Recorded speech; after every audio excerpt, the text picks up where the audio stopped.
Assalamualaikum warahmatullahi wabarakatuh. Halo guys, kembali lagi bersama saya Mubirin. Dan kali ini kita akan kembali komentari video dari Luis Prasetyo yang berjudul Umi Rene Handono pemegang kitab revisi. Wak wak wak. Jadi ini nggak tahu nih kenapa nih video yang ini yang saya komentari ini adalah video modelnya potret guys. Jadi biasa kan landscape ya, seperti sudahlah. Ini mungkin nih diambil dari tutorialnya Luis gitu kan. Jadi kita akan langsung komentari aja guys. Buka aja di YouTube Umi Iren Handono mantan biarawati yang memegang perubahan Bible tahun ke tahun. Masa buka YouTube-nya Umi Iren Handono, sedangkan Umi Iren Handono sendiri itu biarawati, tapi dia nggak lulus. Dia bohong, mantan biarawati, dia nggak pernah jadi biarawati. Terus kalau dia memegang perubahan Bible, Tonton ya. Sebiasa Luis itu ya, dia nih apa guys ya, dia soalnya fokus pada argumentasi bantah Umi Handono atau siapapun itu, tapi tidak. Sebiasa dia selalu bawa ke pribadi. Ya. Kita nggak peduli orang tuh mau dia betul-betul ustadz, pendeta ataupun itu ya, tapi argumentasi yang kita nilai, kita bantah gitu. Luisnya masalah begitu, dia tuh senjata dia adalah dengan mengatakan ini pembohong. Jadi itu seakan-akan menjustifikasi kalau orang itu salah gitu. Padahal tidak begitu. Yang kita komentar itu kan komentarnya, argumentasinya yang kita bantah. Bukan malah nyebut ini tidak sesuai berawati dan segala macam. Itu untuk apa coba? dari tahun ke tahun, tahun berapa Bible yang dirubah? Paling itu terjemahannya. Kalau terjemahan itu kan itu bahasa Indonesia contohnya, itu kan menyesuaikan dengan ejaan baru. Contohnya ejaan yang lama kan disesuaikan dengan ejaan yang disempurnakan. Jadi nggak ada yang dirubah dari versi aslinya, maknanya tetap sama. Jadi sama juga dengan kitab Al-Quran, terjemahannya itu jelas ada perubahan-perubahan juga, walaupun mungkin versi aslinya nggak berubah, kayak gitu loh. Jadi nggak usah itu dipakai alasan dan mengatakan Bible itu dirubah dari tahun ke tahun. Itu nggak ada buktinya cuy. Oke, saya akan bahas dulu ya. Jadi gini guys ya. Masalahnya ya, walaupun yang disampaikan itu terjemahan, tapi fatal guys. Anda bayangkan ya, di Alkitab lama tahun 74 kalau saya salah ya. Jadi ayatnya kan gini bunyinya. Yesus berkata, "Akulah guru dan tuan." Ya kan? Jadi beliau berkata bahwa akulah guru dan tuan. Ya kan? Jadi tiba-tiba direvisi menjadi akulah guru dan Tuhan. Nah, itu kan luar biasa. Dari Tuhan menjadi Tuhan. Padahal itu kan dua hal yang berbeda jauh ya. Jadi guru dan Tuhan itu make sense. Guru dan Tuhan make sense. Kenapa? Karena masih level. Guru kayak adalah Tuhan, kayak misalnya kayak Tuhan guru, kayak Tuhan tanah, Tuhan takur, Tuhan apa lagi? Ya Tuanku. Tapi kalau Tuhan itu adalah sesuatu yang tidak selevel ya. Tidak ada yang sama serupa sebanding dengan seumpama dengan Allah, dengan Tuhan. Jadi nggak ada selepel guys ya. Jadi guru nggak selepel dengan Tuhan gitu kan. Makanya jadi kayak gini misalnya kan. Misalnya ada orang ngomong ya, aku adalah guru dan tuan. Misalnya saya ngomong nih, aku adalah guru dan tuan. Tiba-tiba kata-kata saya direvisi di apa berikutnya, di buku berikutnya dengan berarti saya mengatakan akulah guru dan Tuhan. Ini kata-kata saya yang akulah guru dan Tuhan diubah direvisi jadi akulah guru dan Tuhan. Jadi saya yang awalnya cuma tuan guru jadi Tuhan guru. Tuhan guys. Ini fatal loh. Perubahan dari tuan ke Tuhan. Nah, itu yang pertama. Lalu kedua ya, kalau Anda lihat itu adalah acara Jesus Seminari. Jadi ada 74 pakar Alkitab itu mengadakan seminar tentang Alkitab ya. Mereka menyampaikan data, fakta, hasil kajian mereka ya bahwa ada ayat-ayat Alkitab itu yang ditambahkan kemudian yang nggak ada di Alkitab mula-mula. Ya, itu hasil penelitian dari bukan orang Islam, bukan juga dari pendeta Balabal, tapi 74 pakar Alkitab dari Universitas Harvard. Anda bayangkan ya, 74 pakar Alkitab dari Universitas Harvard ya berkumpul di acara Yesus Seminari dan mereka menyampaikan hasil kajian mereka bahwa banyak sisipan yang ditambahkan di dalam Alkitab yang di mana di Alkitab mula-mula tidak ada. Contohnya kayak ayat yang Yesus berkata, pergilah ke seluruh dunia baptis mereka dalam nama Bapa Putra Roh Kudus. Nah, itu adalah ayat sisipan tambahan yang tidak ada di kitab sebelumnya ya. Dan itu jelas masuk akal. Pendapat para kitab masuk akal kenapa? Karena dua ayat sebelumnya itu bertolak belakang dengan ayat yang terakhir tadi itu yang pergilah seluruh bangsa dan baptislah jadikanlah mereka semua muridku ya. Baptislah mereka dalam nama Putra, Bapa dan Roh Kudus itu. Nah, itu bertentangan dengan ayat sebelumnya yang berkata Yesus ngomong gini guys ya. Aku diutus hanya untuk domba-domba yang hilang dari umat Israel. Ya. Yesus berkata aku diutus hanya, ada kata hanya di situ. Aku diutus hanya bagi domba-domba hilang dari umat Israel. Jadi ada kata hanya. Lalu dia sambung lagi di ayat berikutnya dengan mengatakan, janganlah kalian pergi ke kota-kota lain, keluar Samaria, ya. Pergilah atau ke Samaria, pergilah hanya kepada domba-domba hilang dari umat Israel. Jadi Yesus sekali melarang murid-muridnya untuk keluar dari Israel ke kota Samaria dan lainnya. Tapi pergilah hanya, sekali pakai katanya ya, pergilah hanya kepada domba-domba hilang dari umat Israel. Nah, ini menjadi make sense, tidak make sense ketika ada ayat berikutnya yang mengatakan sepertinya menjadikan Yesus jadi menjilat sendiri. Yang dibilang hanya, lalu dia larang muridnya, tiba-tiba dia mengatakan pergilah seluruh dunia dan jadikan mereka murid. Nah, ini jelas sekali bertentangan. Nggak mungkin Yesus tuh orang yang suka menjilat sendiri kan. Nah, makanya kita yakini bahwa kajian yang disampaikan oleh 74 pakar Alkitab dari salah satu benar adanya, guys. Sekarang pertanyaannya ini ya. Kalau di kitab sucinya mengatakan besok nih kalau kiamat yang dibunuh nih sama Tuhannya orang Kristen nih yang dibunuh nih. Ini orang-orang yang suka makan babi kan? Yeah. Memang kelihatannya hanya soal makanan, tapi kembali ke buku petunjuk tadi. Kalau kita sepakat bahwa PL dan PB ini adalah sebuah kesatuan, tidak bisa dong teman pendeta saya, jemaat saya bilang, loh Pak itu kan perjanjian lama. Nah kalau perjanjian lama dan perjanjian baru ini memang harus dipisahkan, ya disobek aja kita pakainya perjanjian baru, nggak usah pakai perjanjian lama. Pak gini saya kasih tahu ya, bahwa di dalam PL itu memang babi itu tidak boleh dimakan. Itu aturan bagi orang Israel. Tapi aturan-aturan dalam Alkitab itu berubah. Kenapa berubah? Karena sudah ada digenapi. Pada zaman Kejadian, manusia hanya memakan tumbuh-tumbuhan. Tahu nggak Luis arti kata digenapi? Digenapi itu artinya ditambah sehingga lengkap atau genap. Bukan diganti, bukan dirubah. Digenapi ditambah sehingga genap atau lengkap. Buka kamus, ya. Ya. Coba. Kebagian saya digenapi dengan kelahiran anak kedua saya. Artinya kelahiran saya tuh bertambah kebagian saya dengan kelahiran anak kedua. Yang awalnya saya bahagia karena kelahiran anak pertama, ditambah kelahiran anak kedua, genaplah kebagian saya. Arti anak pertama itu adalah penambahan dari anak kedua, makanya kebagian saya digenapi, paham ya? Ini berlaku. Anak pertama buat saya bahagia dan kebagian dari anak pertama saya itu ditambah digenapi dengan kelahiran anak kedua, gitu ya. Makanya harus ngerti dengan arti kata digenapi, mengenapi. Mengenapi adalah menambah sehingga lengkap, ya. Jadi ya kayak Luis mau menggenapi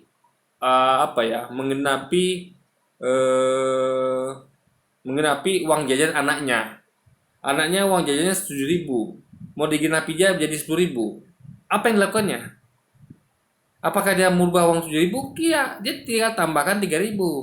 Nah, ini papa genapi jajanmu dari 7.000 ke 10.000. Ya, ini 3.000 tambahannya. 7.000 berlaku nggak? Berlaku.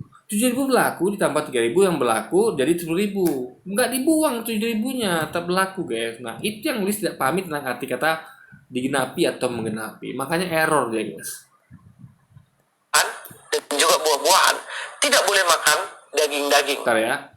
Kita baca dulu Kejadian pasal 1 ayat 29. Berfirmanlah Allah, lihatlah, Aku memberikan kepadamu segala tumbuh-tumbuhan yang berbiji di seluruh bumi dan segala pohon-pohon yang buahnya berbiji. Itulah akan menjadi makananmu. Ini tidak ada larangan di sini gitu loh. Ya. Ini pemberitahuan dari Allah bahwa Dia tuh memberikan kepada manusia itu segala tumbuh-tumbuhan yang berbiji di bumi, seluruh bumi dan segala pohon-pohon yang buahnya berbiji. Itu akan jadi makanan manusia. Di sini tidak ada larangan di sini bahwa Tuhan tuh memberikan menciptakan segala tumbuh-tumbuhan dan pohon yang berbiji untuk makan manusia ya. Ini sekali lagi ini bukan larangan. Jadi Louis ini dia nggak bisa baca ayat ya guys. Tetapi pada zaman Nuh, peraturan ini dibaharui. Bagaimana Nuh diizinkan makan binatang? Ingat ya, tadi kan nggak ada larangan tuh. Nggak ada larangan katanya ada. Janganlah makan binatang, nggak ada. Pemberitahuan kalau diciptakan tumbuh-tumbuhan diberikan ya tumbuhan berbiji untuk kita makan itu saja, nggak ada larangan. Misalnya kalau larangan begini ya, ini aku berikan kalian tumbuh-tumbuhan berbiji, tapi jangan makan daging ya, makan daging tidak boleh, itu baru. Tapi ketika tidak ada larangan makan daging, kenapa Louis tiba-tiba mengatakan bahwa ada larangan makan daging? Nah, itu tidak masuk akal dia. Jadi dia tuh tidak jujur dalam membaca ayat. Nah, lalu sambungin lagi ya. Kejadian pasal 9 ayat 3 sampai 4. Segala yang bergerak, yang hidup, itulah apa akan menjadi makananmu. Aku telah memberikan semuanya itu kepadamu, seperti juga tumbuh-tumbuhan hijau, ya. Jadi ini namanya selain tumbuhan hijau, Tuhan juga memberikan juga segala yang bergerak, yang hidup akan menjadi makananmu. Jadi ini adalah semua yang boleh dimakan, ya, ditambahkan. Jadi sini tidak ada larangan. Nah, larangannya baru ada di berikutnya, yaitu ya yang ayat 4-nya yaitu hanya daging yang masih ada nyawanya, yakni darahnya, janganlah kamu makan. Jadi larangannya baru jadi sekarang. Tadi nggak ada larangan ya. Tadi itu dikasih pertama tumbuhan atau pohon berbiji, lalu ditambahkan dengan segala yang bergerak alias hewan mungkin. Nah, juga tumbuhan hijau yang lainnya. Nah, baru ada larangan di sini bahwa daging yang masih ada nyawanya yang nggak boleh, ya yang masih ada nyawa atau darahnya nggak boleh dimakan, gitu kan? Ini ingat ya, ini baru ada larangan di sini. Semuanya diizinkan, kecuali binatang yang tidak mengeluarkan darah atau tidak mati yang masih bernyawa langsung dimakan, itu nggak boleh. Aturan pada zaman Nuh ini dibaharui lagi pada zaman imamat. Bukan, kalau baca bukan itu ya, coba ya, bentar ya, dia harus baca bebek lu sini ya. Nih ya, hanya daging yang masih ada nyawanya, yakni darahnya, jangan kamu makan. Ya. Jadi daging yang masih ada nyawanya, yakni darahnya. Ini rancu guys. Kita kalau artikan ya, kalau kita menganggap bahwa masih ada nyawanya, artinya masih hidup, berarti masih ada darahnya. Sedangkan daging yang sudah mati pun ada darahnya. Misalnya gini, misalnya pernah saya menemukan ada orang yang menyembelih ayam, tapi darahnya dipakai dia, nggak dibuang dia, nggak dikeringkan dia guys. Nah, tapi anggaplah ini berarti benar binatang yang masih hidup gitu kan. Berarti binatang itu harus dibunuh dulu baru bisa dimakan. Tapi kalau misalnya ini berlaku untuk daging yang masih ada darahnya, nah jadi amannya hindarilah dua-duanya kan. Nah, itu. Jadi dia di sini baru ada larangan ya. Tadi belum ada larangan. Izinkan makan binatang, semuanya diizinkan, kecuali binatang yang tidak mengeluarkan darah atau tidak mati yang masih bernyawa langsung dimakan, itu nggak boleh. Aturan pada zaman Nuh ini dibaharui lagi pada zaman imamat. Di imamat di situ dikatakan bahwa unta, kelinci, pelanduk, babi itu semuanya. Nah, tetapi inilah yang tidak boleh kamu makan dari yang memamah biak atau dari yang berkuku belah. Unta karena memang memamah biak, tetapi tidak berkuku belah haram itu bagimu. Juga pelanduk. Nah, baca sampai bawah. Jadi gini guys ya. Artinya ada penambahan tanpa menghilangkan yang sebelumnya. Ya. Intinya adalah bentar. Yang pertama tadi kan Oke, berarti di sini ada perubahan ya dari segala yang bergerak ya, dari yang hidup cuman nggak boleh, sekarang ditambah jadi gini, yang nggak boleh jadi ini. Kelinci, pelanduk, babi, itu semuanya haram. Tidak boleh dimakan. Aturan ini diberikan kepada orang Israel. Tetapi aturan ini dibaharui lagi ketika ada di sidang Yerusalem. Di sidang Yerusalem terjadi masalah. Bagaimana orang... Jadi tadi itu kan adalah yang tertulis di Alkitab, ya kan? Bahwa ada perubahan. Dari awalnya itu dikasih tumbuh-tumbuhan dan pohon berbiji. Habis itu juga dikasih hewan. Nah, setelah dikasih tumbuhan berbiji dan hewan dan segala yang bergerak hewan itu, lalu dilaranglah hewan yang masih hidup. Gitu, anggaplah gitu kan. Lalu diperluaslah cakupan larangan kepada hewan-hewan spesifik tadi. Babi, apalagi yang lainnya gitu kan. Nah, tapi guys, tidak ada di situ kan hanya dalil poin yang harus kita patuhi.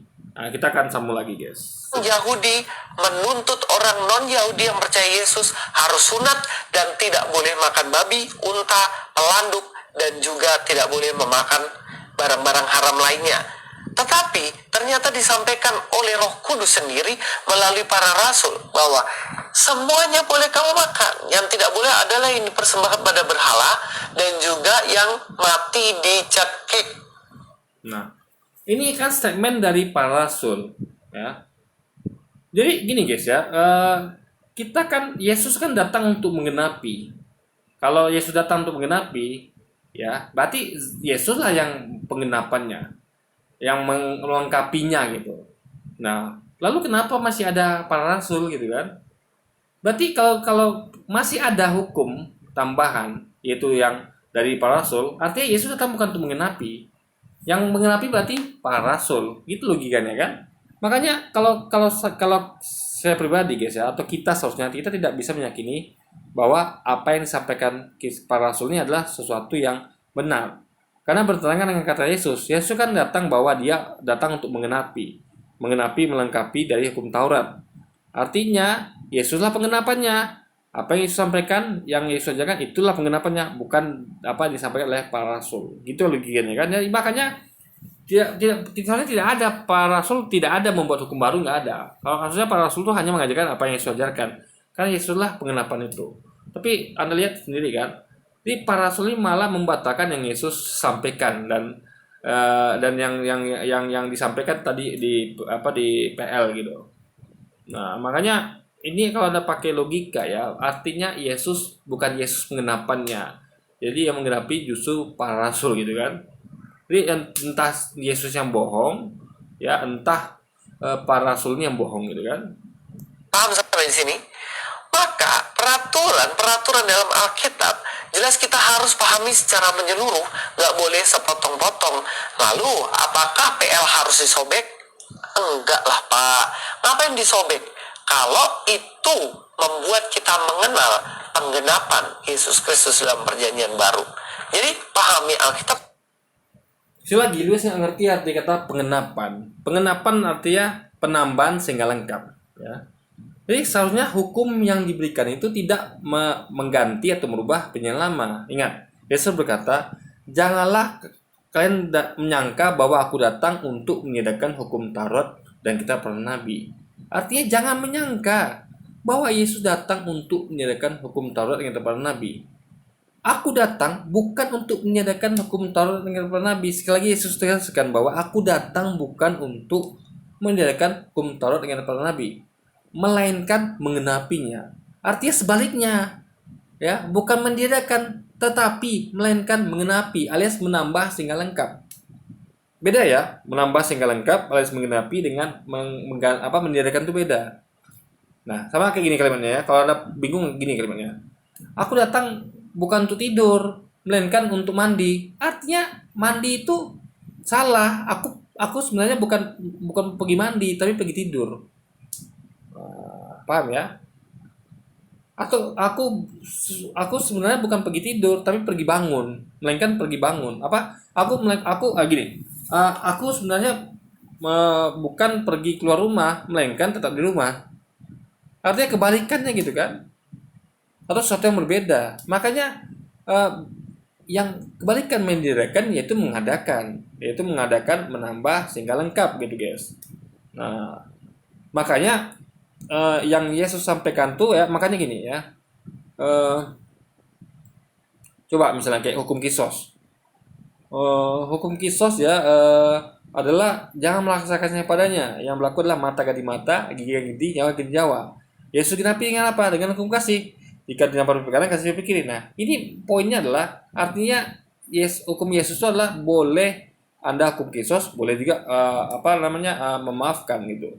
Jadi dua hukum ini nggak boleh bertentangan, haruslah berjalan seiring, yaitu menambah sehingga lengkap.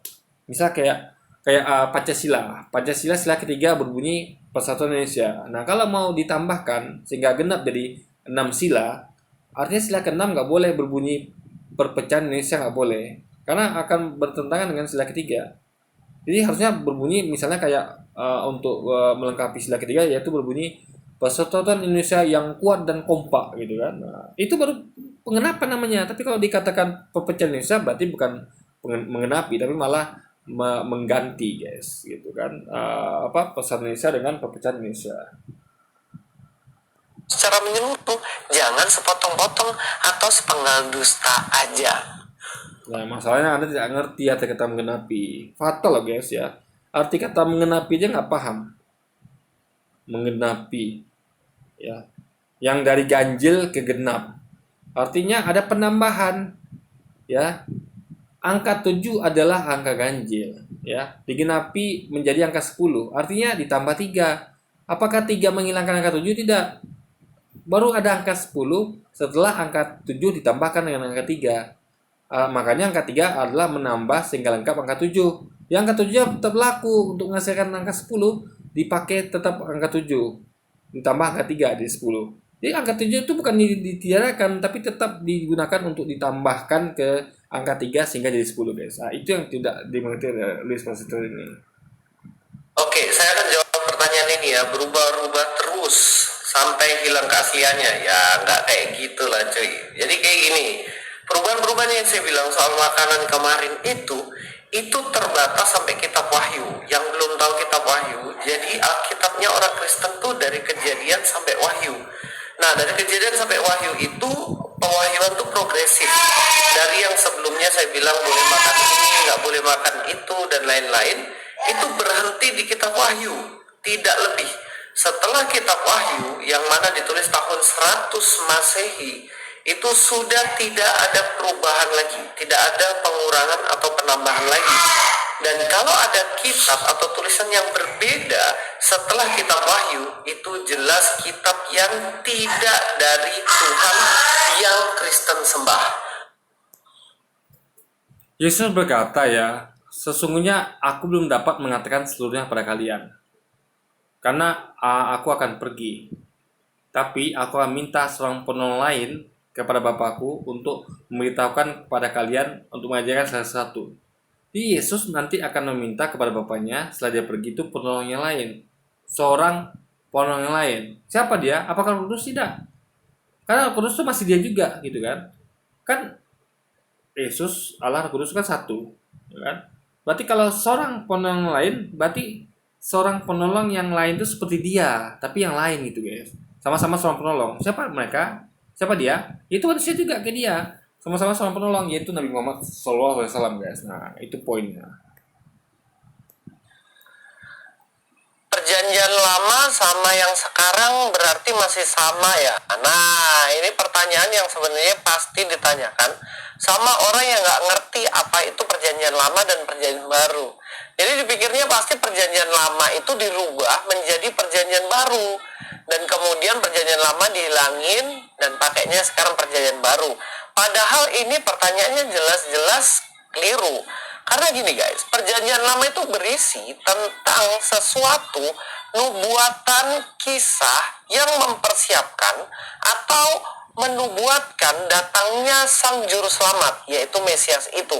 Dan kemudian semua yang dikatakan dalam kitab Nabi yang ada di perjanjian lama digenapi di dalam perjanjian baru. Perjanjian baru berisi tentang Yesus Kristus. Ya faktanya bukan malah menggenapi, tapi malah meniadakan. Ya, perjanjian lama itu ditiadakan dan diganti dengan perjanjian baru. Kayak yang ditiadakan apa? Hukum makan babi. Jadi tiada. Yang berlaku adalah boleh makan apa saja. Hukum sunat ditiadakan juga. Dijadikan nggak sunat nggak apa-apa. Padahal Yesus berkata, janganlah kalian menyangka aku datang untuk menegakkan hukum Taurat yang diturunkan Nabi. Ya, tapi faktanya mereka menyangka. Kenapa mereka menyangka? Karena mereka salah dalam mengartikan kata menggenapi. Mereka mengartikan menggenapi dengan merubah, mengganti. Tidak, menggenapi itu menambah sehingga lengkap atau genap. Artinya kalau ada hukum-hukum perjanjian baru, dikatakan mau menggenapi perjanjian lama, maka hukum itu tidak boleh bertentangan dengan perjanjian lama. Karena kan untuk melengkapi, menggenapi. Contoh, ke Pancasila, sila kelima itu mau digenapi dengan sila keenam. Nah, artinya sila keenam itu nggak boleh bertentangan dengan lima sila sebelumnya. Misalnya kayak sila pertama bunyinya ketuhanan yang esa. Tiba-tiba sila kedua bunyinya adalah ketuhanan yang trinitas. Itu kan berarti nggak mengenapi namanya guys. Itu karena berbeda gitu kan. Nah, di poinnya adalah belajar dulu apa arti kata mengenapi gitu kan. Masa arti kata mengenapi dia nggak paham gitu kan.